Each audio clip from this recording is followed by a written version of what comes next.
السلام عليكم ورحمة الله وبركاته جايز كسود هذا channel كشوت كين ورسمة ما أنتوا حائدين وذا برنامج كيان إمدن إجسوا جيسينو أها إن وريس ليشو إن ير سومالي أو كيما دي برين ماستركارد فاونديشن marka maanta waxay nala jooga walaalkeen mursal hay kusoo dhawaay shortkan wasaba waad ku mahadsantahay walaal inaad igu soo infaad garayso channelkaaga iyo videogan baad mahadsantahay walaal maasha Allah mursal waa kuma mursal walaal anigu waxaan sidaad sheegtay waxaan ahay mursal jaamac maxamed waxaan ahay nin ka wada programka Masters of Public Health in Human Nutrition jaamacadda McGill waxaan ka imi Hargeysa waxaan waxbarashadeedii dugsigii sare iyo jaamacaddiiba ku soo qaatay magaalada Hargeysa markaas masterskina halkan baan ka wadaa maasha Allah soo mursal haddii su'aalaha aan hore u galo anigoo wax waqti dhuminaynin waxaan rabay su'aashayda kuwaad inay ahaa inaan ku wareysto programkan ee Mastercard Foundation wax legitimate miya oo xaqiiq ah miya mise waa wax scam ah aan waxba ka jirin waad mahadsantahay shortking warsame walaal programkan waa program jira oo sharci ah oo Mastercard Foundation scholarship program baa la yiraahdaa ma aha program qura keena dadka jaamacadda McGill waa program ardayda geeya jaamacado kala duwan oo aad u fara badan oo ku kala yaala dalal kala duwan oo waliba jaamacadahaas ay yihiin jaamacadaha ugu prestigious-san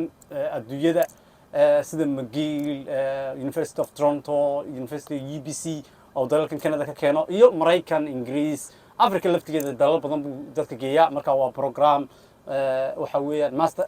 scholarship aad u wanaagsan weeyaan oo caawiya dadka ka soo jeeda dalka Afrika gaar ahaan sub-Saharan Africa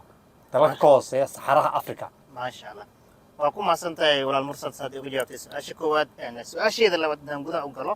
waxaan rabaa inaan ku wareysto marka qof Soomaaliya jaamacad ka soo dhigtay oo ka soo dhameeyay bachelorkiisa Soomaaliya ka soo dhameeyay oo na sitax baasaboorka Soomaaliya ma ku iman karaa programka walaal ha programku waxa loo sameeyay dadka ka yimi Saxaraha Afrika kana wadamada ka hooseeya Saxaraha Afrika Soomaaliya waxay ku jirtaa dalalka ka hooseeya Saxaraha Afrika marka qof kasta oo ku dhigtay jaamacadiisa Soomaaliya ama Somaliland kana soo sitana baasaboorka Soomaaliga ama baasaboor kaleba uu iman karaa dalkan Canada waana ku iman karaa jaamacaddan McGill maasha Allah su'aashayda saddexaad haddaan toos u abaaro waxaan ku leeyahay marka qof reer Soomaaliya ah oo sitana ama wax ku soo bartay dalal kale sida Indonesia ama Malaysia ama Kenya ama Djibouti ama Ethiopia ma ku iman karaa barnaamijkan walaal haddaan ka jawaabo su'aashaadaas haa wuu iman karaa as long as uu sito qofkaasi baasaboor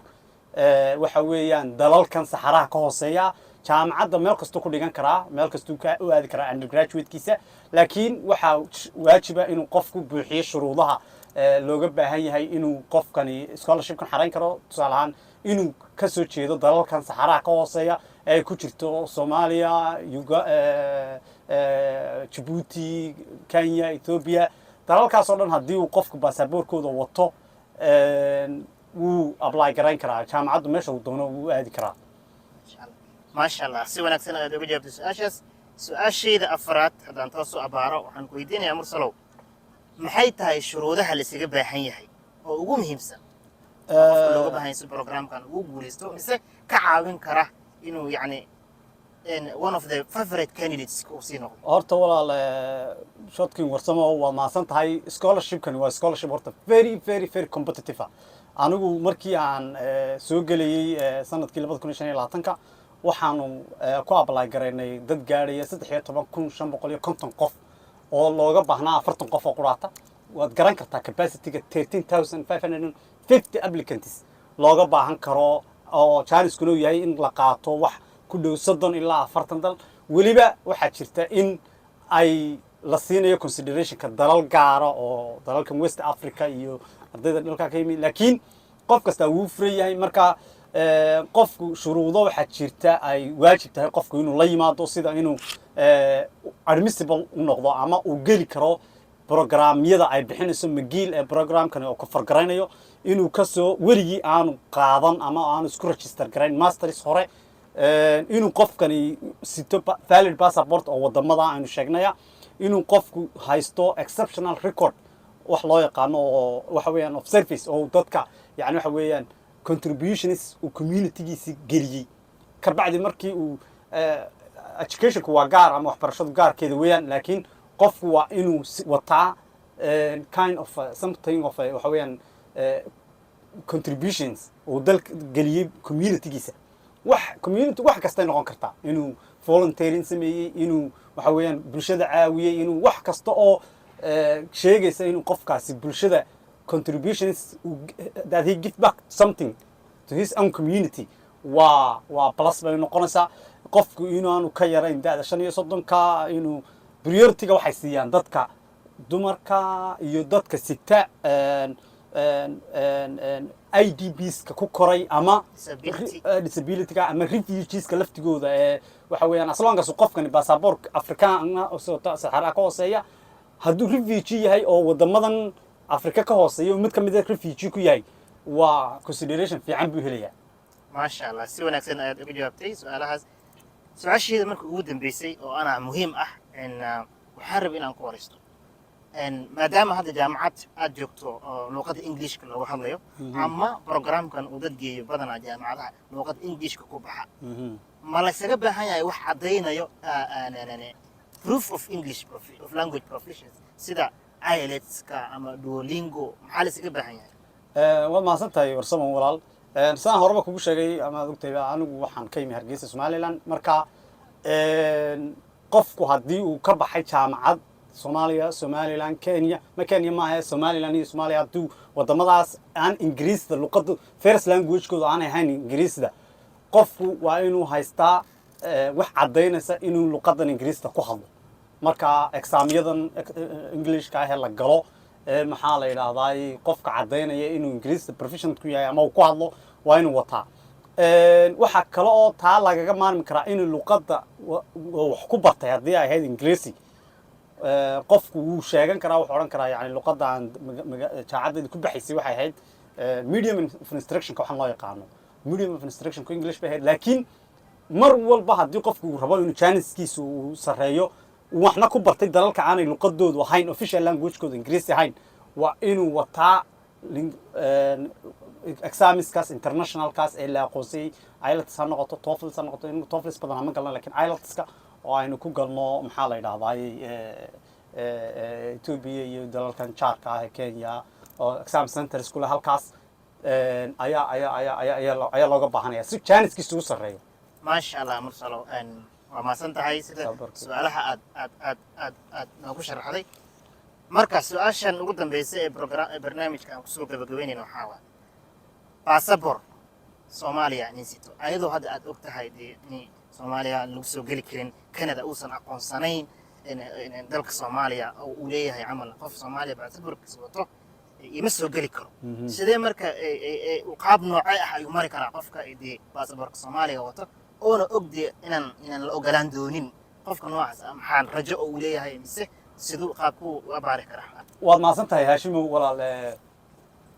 أرنت باسبور كسوماليا نيو دولة كندا أما دولة كندا باسبور كسوماليا وما أقولنا إنه يهي travel document أما document لو سافر كراو ما أنا أقولنا document كستو أو أي بحسي دولة government of Somalia دولة Somalia بروتين 1991 كي wixii aanay yani wixii kasta oo ka soo baxay uma aqoonsana inay yihiin document sax ah oo mafaalida marka laakiin hadii qofku uu haysto waxa weeyaan reasons compelling reasons wax loo yaqaano oo cadeynaya in qofkani dalka Canada uu haysto reasons uu ku soo galo oo cad waxa weeyaan waxa la siinayaa warqad loo yaqaano single journey travel document oo dalkan Canada ku imanayo markaas taasna marka qofku scholarship-ka ku guuleysto waxa ka caawin doona برنامجka oo qofka ardayda Soomaaliga ah ee baasaboorka Soomaaliga wata waxa weeyaan siiyo consideration gaar ah oo si gaar ah la shaqeeyo oo waxa weeyaan tixgelin badan siiyo oo waxa weeyaan aad u caawiyo waraaqo badan u qora oo dawladda Canada ku waxa weeyaan qanciya in qofkani uu xaq u leeyahay inuu wax ka barto warqadaasna la siiyo markaas hadii uu qofku ka maarmi waayo inuu baasaboor Soomaali haysto برنامجكنا هو بهاي وكحب لا جران كرا هديو برنامج كقولستو والله حلنتنا لكن مركز طبعا قف كست أرضك الصومالي أو encouragement aan ku simin lahaa inuu baasaboorada dalalka aanu jaarkanahay haddii ay macquul tahay inay helaan inay isku dayaan inay soo bahalgaraystaan oo ay apply gareeyaan. waa mahadsantahay walaal. Mursalo waxaad ka dhawaajisay programkan Mastercard Foundation inuu yahay program very competitive ah ayna soo codsatay sanadkaagi 2025 13,500 applicants. Exactly. ayadoo programkan uu sa competitive ahay meeqa is leedahay qofka waa laga rabaa GPA ahaan. For example hadda waxaan dhahno jaamacad GPA uu yahay skillkeedu uu yahay 4.0 la iska rabo meeqa laga rabaa hadduu GPA-ga 5.0 yahayna jaamacadda uu yahayna meeqa aydan iska rabaa. Exactly. walaal qofku horta waa inuu shuruudo marka uu apply garanayo ama waa shuruudo badan bay u baahan yihiin si qofkii uga soo dhex muuqdo dadkan. waxa taa kow ka ah inuu qofku haysto exceptional record oo ah yani oo aqoon ah oo waxa weeyaan markay noqoto GPA-giisu aad u sarreeyo marka waxay ugu yaraan inuu markuu qofku 4.0 lagu qiimeynayo inuu 3.5 wato haddii 5.0 tahayna inuu 4.5 wato markaas waxa weeyaan sanadkaygii annaga markii dee 13,550 applicants soo apply gareeyeen waxay ku qasbanaadeen inay shuruudo kale soo dejiyaan oo ay tahay in tusaale ahaan oo kale qofku sessions la xaadiro oo information sessions la galo kuwa dadka information sessionskaas soo gala oo quraatana ay apply gareyn karaan oo link loo diri karo laakiin bariga hore anaga markaa ayagii baa ugu dambeysay wuu furnaa markaas qof kasta wuu furnaa mushtirin sabab maxaa la ama information sessions la xaadiraya laakiin markii ay qasab noqotay inay 13,550 qof applicationskooda akhriyaan oo ay bila aadan akhriyayo human akhrinayaan way aad bay u daaleen dadka meesha ka shaqeeyaan hadda tiradoodu ma badna marka waxaa qasab ka dhigeen information marka ardaydu information sessionka waxaa loo dhigaa region South Africa, North Africa, East Africa, West Africa markaas informationka maadaama Soomaaliya iyo dalalka Djibouti ka isku yaalaan East Africa waa inay information sessionka East Africa ay sugaan marka ka qayb galaan marka ka qayb galaana waxaa loo diri doonaa hadhow toole information sessionkaas marka ka qayb galaan waxaa loo diri doonaa linkigaas qofkii ka qayb galay unbaa apply garan doontaa bahasha ugu dhici doonaa baalku. Masha Allah. si wacan aad uga jawaabtay su'aashaas Mursalo marka aniga su'aal jeebkayga ka timaaday aan rabo inaan kugu daro qof walaalka ah adigoo kale ah maanta oo dee aad aragtay xaaladdu ku nool yahay maxaa waano oo aad siin lahayd waano oo adiga hadda experience u leedahay sanad dhan baa program ku jirta maxaad waano oo aad siin lahayd si yani u noqdo dadka yani ugu cadcad hadhow lacalla haddii wax kale la iskala soo tago qofka ugu cadcaday barnaamijkan inuu ku guuleysto uu yani heer sare ka sii gaaro. Wallahi Hashim waad ku mahadsantahay saaxiib inaad su'aashaas weydiiso warna anigu horta haddii ay noqoto inaan qofkaas ardayda dhalinyarada Soomaaliyeed meel kasta ku nool yihiinba aan talab siiyo horta waxaan taladayda ugu horeysa waxay noqon lahayd dhalinyarada Soomaaliyeed inay noqdaan dad openly minded ah yani carqalado badan oo ku hareeraysan Soomaalida dhalinyarada Soomaaliyeed way jirtaa oo ay ka dhaxleen يعني waxa weeyaan kuwii ka horeeyay marka qofku laba chance uu haystaa inuu carqaladaha iyo chanceska isku dhiibo oo yiraahdo anigu have nothing to do iyo inuu qofku whatever the circumstance yahayba uu la dagaalamo oo ka overcome gareeyo which is very easy in laga overcome gareeya there are millions adduunyada jooga oo waxa weeyaan chancesadanka iyagoo xaalado ka xun ku jira haddana baaladan marka qofku horta inuu marka koobaad aqliyan aamino inuu يعني وح وربا أو من هالكرة ومرك الله بعد مرك application كان نقطة قف إنه genuinely authentic نقطة إنه استجن نقطة يعني واحد يمكن ساكر لي AIs يعني بالله على ذو قرا وحويان مركز يس وح كست easy بكرة جن لكن هذانا ده واحد بالآدم بس مي it can be easily ولا جران كرا واحد هنا generally قف بالآدم human written تاي ين وح AI generator ويهين مركا haddii ay wax haddii oo la weydiin lahaa hal talo oo qofka u suurto gelinaysa inuu at least application-kiisa la consider gareeyo qofku inuu isaga noqdo su'aasha isaga ka jawaabo yani Soomaalida duruufaha ina haystaa waaba kuwa loo baahan yahay in qofkii uu soo bandhigo marka inuu duruufaha si genuine oo isagu qoray uu soo bandhigo uga sheekeeyo su'aal kastaba jawaabteeda uu isagu ahaado has to be himself magarasa qofkii habluhuna ay waxa weeyaan hablahana aad baan ugu dhiirigelinaa inay fursadahan oo kale aad uga qayb qaataan. ما شاء الله Mursalo horta waa maasan tahay meeshaas waxay ugu soo dhammaan su'aalihii aan ku wareysan lahaa Ayo. guys idinkana barnaamijka waa aragtiin kan waa bilow insha Allah barnaamijyo kale oo noocan ah oo scholarships kale ah PhD ha ahaadaan mise wax kale fursad oo dalka Canada insha Allah mise wadamada jaar kale ah ka banaan insha Allah waa idin la soo wadaagi doonaa insha Allah channelkan ha ka ilaawina subscribe walaalkii mursalna Instagram-kiisa waxaa waaye wuxuu ku soo galaa mursal Instagram-ka magaciisa it's mursal